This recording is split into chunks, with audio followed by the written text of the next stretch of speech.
স্বাগত দীপ্ত সংবাদের সঙ্গে আছি আমি আনোয়ার হোসেন। আন্তর্জাতিক গুম প্রতিরোধ দিবস আজ 2010 সালের ডিসেম্বরে international convention for protection of all persons against enforced disappearance সম্মেলনে যে আন্তর্জাতিক সনদ কার্যকর হয় তাতে 30 আগস্টকে গুমের শিকার ব্যক্তিদের স্মরণে আন্তর্জাতিক দিবস হিসেবে ঘোষণা করা হয়। দিবসটি উপলক্ষে বিভিন্ন সংগঠন নানা কর্মসূচির আয়োজন করেছে। শেখ হাসিনা সরকারের পতনের পর গুমের ঘটনার বিচারের দাবিতে বিভিন্ন মহল থেকে জোরালো দাবির মধ্যে এবছর দিবসটি পালিত হচ্ছে। এর মধ্যে গুম বিরোধী আন্তর্জাতিক সনদে স্বাক্ষর করেছে বাংলাদেশ। বৃহস্পতিবার উপদেষ্টা পরিষদের বৈঠকে অন্তর্বর্তী সরকারের প্রধান উপদেষ্টা ডক্টর মোহাম্মদ ইউনূস এই সনদে স্বাক্ষর করেন।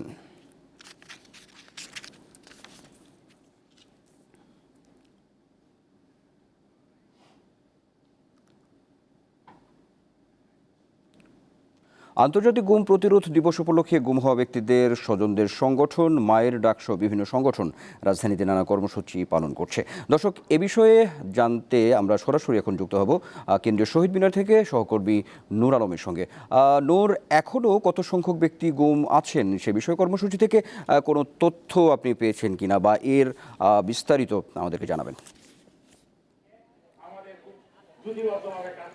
হ্যাঁ আনোয়ার, আপনি জানেন যে প্রতি বছর অর্থাৎ 30 আগস্ট কিন্তু পালিত হয় কিন্তু আন্তর্জাতিক গুম প্রতিরোধ যে দিবস, সেই দিবস সেই উপলক্ষে কিন্তু ঢাকা সহ কিন্তু সারা দেশে কিন্তু এই উদযাপন করেছে। এবং কেন্দ্রীয় শহীদ মিনারে আমরা দেখেছি সকাল 10টার পর যে যারা বিগত কয়েক বছর ধরেই এই যারা গুম হয়েছে তাদের নিয়ে কাজ করছে, তাদের আত্মীয় স্বজন সেই মায়ের ডাক। এবং আমরা দেখতেই পাচ্ছেন যে এখানে বিভিন্ন রাজনৈতিক যে সংগঠন, রাজনৈতিক নেতারা ছাড়াও সংগঠনের তারা এসেছে এবং যাদের পরিবারে গুম হয়েছে তার সেই আত্মীয় স্বজনরা কিন্তু এখানে এসেছেন। এবং তাদের একটাই দাবি, যদি তাদের যে স্বজনরা গুম হয়েছে তাদেরকে ফিরিয়ে আনার জন্য। তাদের যে আকুতি এবং কান্নায় কিন্তু ভারী হয়ে উঠেছে পুরো শহীদ মিনার। এবং তারা, তবে আমরা এখানে যে সমন্বয়ক রয়েছেন মায়ের ডাকের, সে বলেছেন তাদের মতে যে তাদের কাছে আসলে সঠিক এখনো কোনো তথ্য তারা নিশ্চিত করতে পারেনি, তবে অনেকেই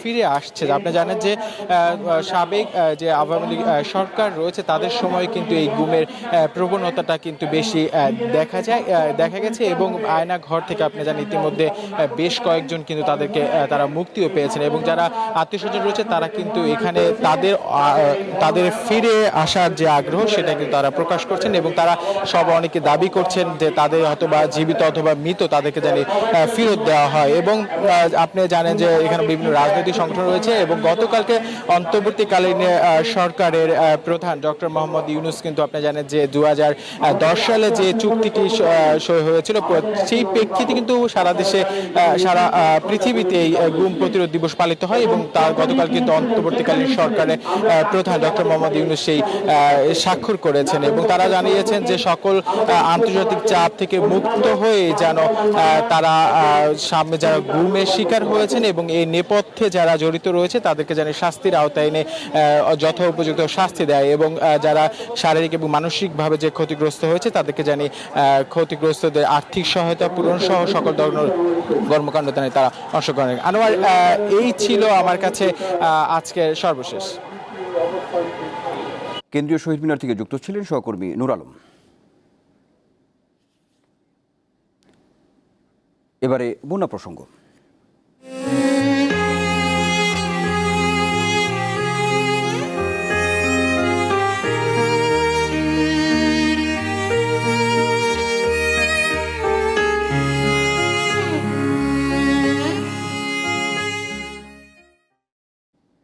বন্যা পরিস্থিতির খবর সংগ্রহ করতে ঢাকা থেকে নোয়াখালী গেছেন সহকর্মী আসিফ জামান। তিনি আছেন নোয়াখালীর চাটখিল এলাকায়, সরাসরি যুক্ত হচ্ছেন তিনি। আসিফ, চালখিলের বন্যা পরিস্থিতি কতটা উন্নতি হয়েছে? উপজেলার দুর্গতরা পর্যাপ্ত পরিমাণে ত্রাণ পাচ্ছে কিনা? আপনি সার্বিক পরিস্থিতি আমাদেরকে জানাবেন।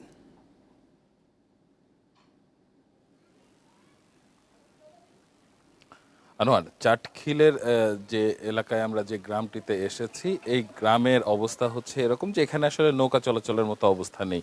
এখানে আমাদেরকে পায়ে হেঁটে যেতে হচ্ছে এবং গ্রামের মধ্যে ঢুকেছে। আমরা গ্রাম থেকে অর্থাৎ মূল সড়ক থেকে গ্রামে যতটা পথই এসেছি এখানে পানি পাড়িয়ে আমাদেরকে আসতে হচ্ছে।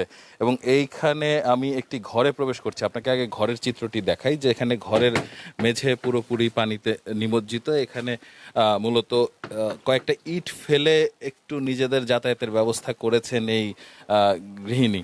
তো সেই গৃহিণী রোকেয়া বেগম তিনি আছেন আমাদের এখানে। তার কাছ থেকেই জানবো যে কতদিনের বন্যা পরিস্থিতি এবং তারা কি পরিমাণ ত্রাণ পেয়েছেন। আপনাদের এখানে বন্যার পরিস্থিতি কতদিন ধরে এই পানি রয়েছে এবং এখন পর্যন্ত আপনারা কোনো সহায়তা পেয়েছেন কিনা? আমরা আজ থেকে 15 দিন পর্যন্ত নিয়ে পানির মধ্যে আছি। আমরা আজ থেকে আগামীকালকে কিছু বিরিয়ানি পাইছি, আর একদিন চেনামুড়ি আধা কেজি করে পাইছি। আমরা আর কিছু পাই না। এই 15 দিন আপনারা কিভাবে চলছেন, খাওয়া দাওয়া কিভাবে চলছে? 15 দিন খাওয়া দাওয়া আমরা শুকনা খানা খাইতে আছি, দোকান থেকে আনি, বাজার থেকে আনি, শুকনা খানা খাই। আমাদেরকে কেউ কিছু দেয়নি। আনোয়ার, আপনি শুনছিলেন রোকেয়া বেগমের কথা। তিনি বলছিলেন যে মূলত তিনি নিমজ্জিত হওয়ার পরে এখানে স্থানীয়ভাবে যে ত্রাণের ব্যবস্থা করা হয়েছিল সেখান থেকে দুদিন উনি কিছুটা শুকনো খাবারের মধ্যে চিরা পেয়েছেন এবং গতকালকে বিরিয়ানির একটি প্যাকেট পেয়েছেন, অর্থাৎ যেটি আসলে 15 দিনের খাবারের তুলনায় কিন্তু খুবই অপ্রতুল। এবং এই এলাকার মানুষের একটি অভিযোগ যে এখন পর্যন্ত সরকারিভাবে কোনো ধরনের সহায়তা কিন্তু এই এলাকাতে পৌঁছায়নি এবং তারা যেটি বলছেন যে কেউ এসে তাদের যে আলাদাভাবে কোনো তালিকা প্রস্তুত করা বা তাদেরকে যে ত্রাণ দেয়া হবে এ ধরনের কোনো আশ্বাসও কিন্তু দেননি। এবং আপনাকে আরেকটি বিষয় বলে রাখি যে এই এলাকায় যারা ত্রাণ দিতে আসছেন ঢাকা থেকে বা বিভিন্ন জায়গা থেকে, তাদের সঙ্গে আমি কথা বলেছি। তারা যেটি বলছেন যে কিছু এলাকা রয়েছে যেমন এই এলাকার মতো যেখানে নৌকাও চলাচল করে না, মূলত বন্যার পানি মারিয়ে পায়ে হেঁটে অনেকটা পথ যেতে হয়, সেই এলাকাগুলোতে কিন্তু মূলত ত্রাণ সরবরাহ করা তাদের পক্ষেও সম্ভব হচ্ছে না। কারণ এইখানে ত্রাণ দিতে গেলে যে ধরনের ভলেন্টিয়ারি প্রয়োজন হবে বা স্থানীয়দের সঙ্গে যে ধরনের ব্যবস্থাপনার প্রয়োজন হবে সেই ব্যবস্থাপনাটি আসলে হচ্ছে না। অর্থাৎ মূলত সমন্বয়টি না হওয়ার কারণেই ত্রাণ আসলে সব জায়গাতে পৌঁছাচ্ছে না, যে কারণে মানুষের দুর্ভোগ বা ভোগান্তি কিন্তু বেশ চরমে উঠেছে।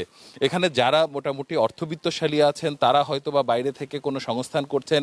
আমি আরেকজন মহিলার সঙ্গে কথা বলেছি যার ঘর ডুবে গিয়েছে, তিনি বলছেন যে তার আত্মীয় স্বজন কেউ হয়তো বা উঁচু জায়গাতে আশ্রয় নিয়েছে, সেখান থেকে কিছু রান্না করে তার জন্য পাঠানো হচ্ছে।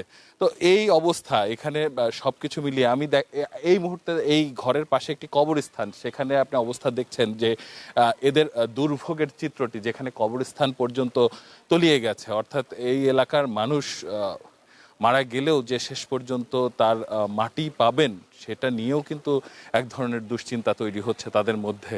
তো এই ভোগান্তির চিত্র যে শুধুমাত্র নোয়াখালীর চাটখিলে তা না, 12 জেলাতে এই ভোগান্তি রয়েছে এবং এই পানি 15 দিন আগে প্রবেশ করলেও পানি হয়তো বা সূর্যের তাপে কিছুটা 2 থেকে 3 ইঞ্চি কমছে, কিন্তু যে হারে অর্থাৎ এক রাতের যে প্রবল বন্যায় এরা ভেসেছেন সেটি কিন্তু আসলে খুব দ্রুত বা খুব সহসাই যে চলে যাচ্ছে বিষয়টি তা না, যে কারণে দিন যত দীর্ঘায়িত হচ্ছে ভোগান্তির মাত্রাটিও কিন্তু আরও বাড়িয়ে তুলছে সাধারণ মানুষের কাছে, যে কারণে দুশ্চিন্তার ভাঁজ কিন্তু তাদের কপালে পড়েছে। এবং তারা এখন পর্যন্ত যে অভিযোগ করছেন যে কেন্দ্রীয়ভাবে বা সরকারি দপ্তরের তরফ থেকে যে সমন্বয়টি প্রয়োজন ছিল ব্যবস্থাপনার, সে সমন্বয়টি হচ্ছে না। যে এখানে যে আশ্রয় কেন্দ্রগুলো খোলা হয়েছে সেখানে অনেকেই আশ্রয় নিচ্ছেন না, কারণ ঘরবাড়ি ফেলে অনেকে আশ্রয় কেন্দ্রে যেতে চান না, এটি একটি বিষয়। আর 2 হচ্ছে অনেকেই বলছেন যে তাদের যে সন্তানদি রয়েছে অর্থাৎ ছোট বাচ্চা কাচ্চা রয়েছে, তাদেরকে নিয়ে আশ্রয় কেন্দ্রে গিয়ে আসলে একেবারেই কোনো ধরনের সহায় সম্বল ছাড়া সেখানে গিয়ে আশ্রয় নিয়ে থাকাটাও বেশ দুরূহ।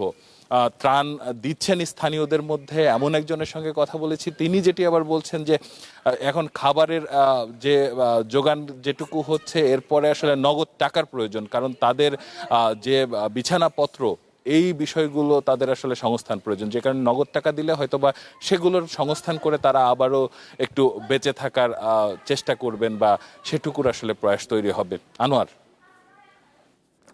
নোয়াখালীর চাটখিল থেকে বন্যা পরিস্থিতির সবশেষ জানাচ্ছিলেন সহকর্মী আসিফ জামান।